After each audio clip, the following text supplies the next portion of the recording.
आज हम anaemia topic के बारे में बात करेंगे। एनीमिया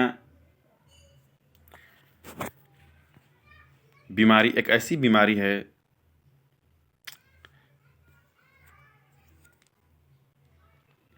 जिस बीमारी के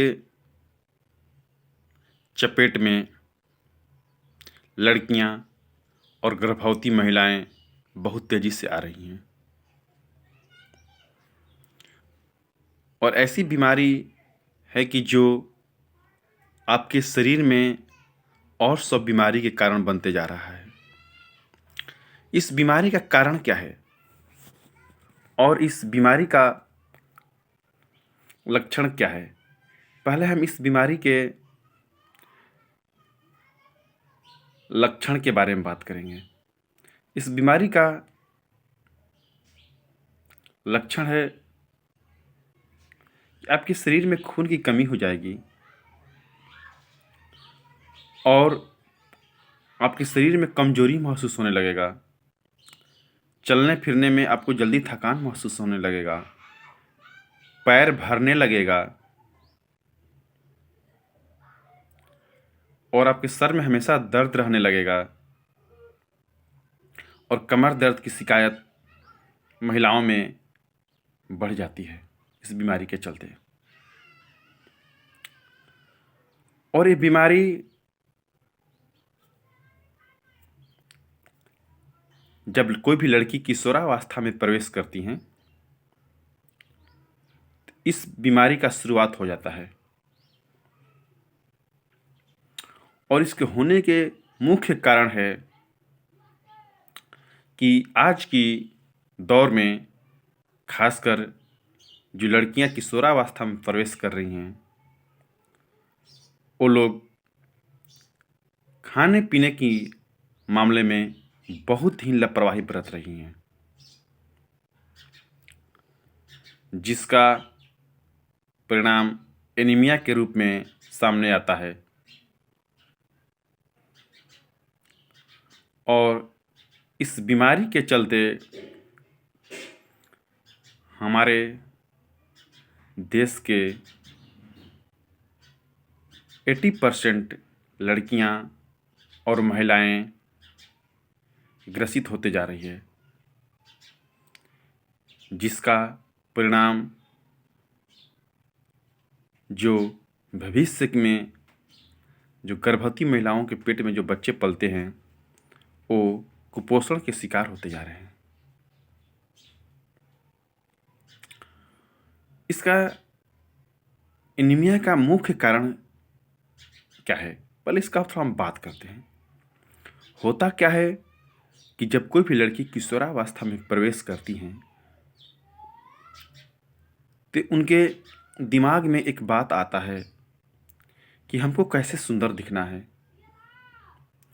और वो हमको कैसे दुबले पतला रहना है। वो मोटापा को अपना कम रखना चाहती हैं और उसके कारण वो डाइटिंग मतलब कि खाना खाने पर बहुत कम ध्यान देने लगती हैं। वो 1 रोटी खाती हैं, 2 रोटी खाती हैं, जिसके चलते उनको भरपूर मात्रा में शरीर को ऊर्जा और पोषक तत्व नहीं प्राप्त होता है और भरपूर मात्रा में ऊर्जा और पोषक तत्व नहीं मिलने के कारण शरीर में कमजोरी आ जाती है। और अक्सर आप लोग अच्छे से मालूम है, जब कोई भी लड़की किशोरावस्था में प्रवेश करती हैं तो उनके शरीर से खून का लॉस होता है और शरीर से खून का लॉस होने के कारण शरीर में उनको और कमजोरी आ जाता है और लड़कियां अपने शरीर को दुबला रखने के लिए, पतला रखने के लिए खाने पीने में बहुत लापरवाही करने लगती हैं। अपने डाइट को घटा देती हैं, जिसके चलते उनको शरीर को पूर्ण रूप से पोषक तत्व और ऊर्जा नहीं मिलता है, जिसके चलते वो लड़कियां एनीमिया का शिकार हो जाती हैं।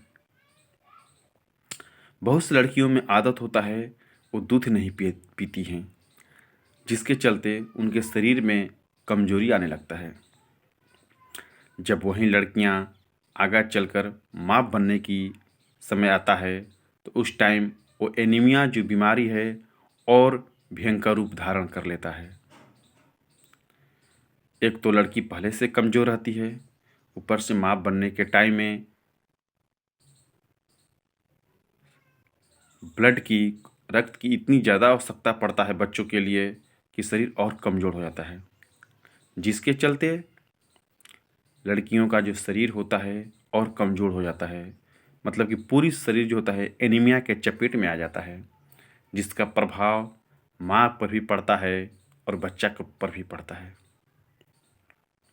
और बहुत से लड़कियों में देखा गया है कि दूध पीने में बहुत ही लापरवाही बरतती हैं, दूध पीती भी नहीं है, जिसके चलते उन लड़कियों में गर्भवती के टाइम में जब माँ बनने के टाइम आता है तो उस टाइम उसका दूध नहीं पीने का प्रभाव, दुष्प्रभाव बच्चा पर पड़ता है। बच्चा का सही विकास नहीं होता है और उसका परिणाम होता है कभी कभी तो ब्लड भी जारी हो जाता है, बच्चा कुपोषित होता है, जिसका बच्चों के ऊपर बहुत ही दुष्प्रभाव दिखाई देता है। मैं इस वीडियो के माध्यम से खासकर लड़कियों और गर्भवती महिलाओं से मैं आग्रह करना चाहूँगा कि सभी लड़कियाँ अपने डाइट के ऊपर विशेष ध्यान दें। अक्सर लड़कियों की एक दिमागी मानसिक सोच है कि हम ज़्यादा खाएंगे तो मोटे हो जाएंगे। यह साइंटिफिकली पूरी तरह से रॉन्ग है।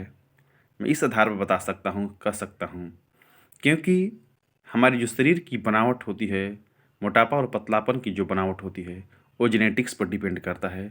मतलब कि मम्मी पापा के आनुवांशिक गुण पर डिपेंड करता है, मम्मी पापा के आनुवांशिक गुण पर निर्भर करता है। यदि मम्मी पापा का आनुवांशिक गुण दुबला पतला का है तो आपके अंदर हमेशा पतला ही शरीर पतला ही रहेगा, आप कम खाओ ज़्यादा खाओ। यदि मम्मी पापा मोटापा का गुण है तो आपके शरीर में मोटापा का गुण आ सकता है। यदि आप कम खाओ या ज़्यादा खाओ उससे कोई खास फर्क नहीं पड़ेगा। हाँ, फर्क ये पड़ेगा कि आपके शरीर में कमजोरी आ जाएगी। इसलिए मैं लड़कियों से रिक्वेस्ट करूँगा कि खाना खाते समय उसको जितनी डाइट की आवश्यकता है, जितनी उसको भूख लगती है, उतना आहार अवश्य लें। आहार में कभी भी कमी न करें, नहीं तो इसका प्रभाव भविष्य में बहुत ही महिलाओं के ऊपर बुरा पड़ रहा है। Thank you.